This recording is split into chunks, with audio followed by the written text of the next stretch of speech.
Avec notre petite glace vanille Chef Club, nous allons former des boules. On va pas la travailler trop longtemps pour pas que ça chauffe. Et on va venir former des petites poires. Préalablement, j'avais passé mon assiette au congélateur afin que les boules ne fondent pas. Nos belles petites poires sont formées. On va les envoyer au congélateur et on va faire le glaçage. Je vais gratter une gousse de vanille que je vais venir mettre dans ma crème pour le glaçage caramel. Donc on mélange et ensuite on va mettre la crème au micro-ondes. Donc en attendant que la crème chauffe, je vais faire caraméliser mon sucre. Je vais ajouter petit à petit dans la casserole. Là j'ai mis la puissance à feu moyen de manière à pas cramer le caramel et aller trop vite. Je vais prendre le fouet pour remuer un peu. Le caramel il est bientôt prêt, il est bientôt liquide. C'est la texture qu'on voulait. Donc là, je vais débarrasser un tiers à peu près, ce sera pour notre décoration finale. Et ensuite, je vais mettre cette petite gousse de vanille usagée à l'intérieur. Et on va commencer à verser la crème chaude dans le caramel, petit à petit. Il faut absolument faire chauffer la crème avant d'incorporer dans le caramel, de manière à ce que ne cristallise pas. On va mettre la fin de la crème, on va le faire bouillir une petite minute et ensuite on va le débarrasser. On va le mettre dans un verre bien long pour pouvoir glacer nos poires après. Hop, puis on reprend nos poires qu'on va passer dans une petite couche de chocolat blanc. Donc je vais piquer la glace que je vais passer dans le chocolat blanc. Vu que la glace sort du congélateur, la coque va figer toute seule.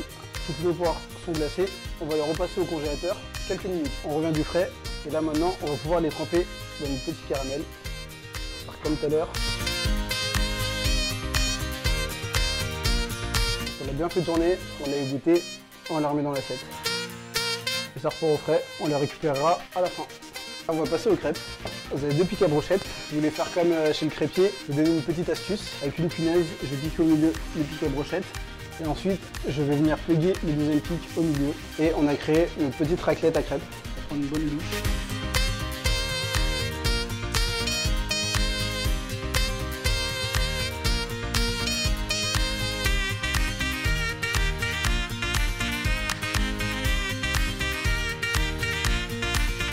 On va venir la replier en triangle comme des samoussas, bien serré. Puis une fois arrivé au bord, on va rentrer la bordure à l'intérieur. Et on va venir la placer dans l'assiette. Donc là, tous nos samoussas sont prêts. Je vais vous montrer une petite astuce pour faire un pochoir. L'aide de ce moule, je vais tracer avec un crayon un cercle que je vais ensuite découper autour. On va bien faire le tour avec la lame. C'est bon, notre petit pochoir est prêt. On va mettre de côté. Donc là, on va mixer notre caramel. C'est le restant de tout à l'heure. Notre caramel est prêt. Je vais venir mettre le pochoir. Puis, on va venir tamiser par-dessus le petit caramel. Je vais retirer mon papier délicatement et on va au four. J'ai laissé mon caramel refroidir un petit peu. J'ai ramené mes poires. Je vais mettre des petites tiges en chocolat. On va venir placer nos poires sur le plat délicatement. On va venir placer nos samoussas tout autour. On vient placer la dernière. Voilà le résultat.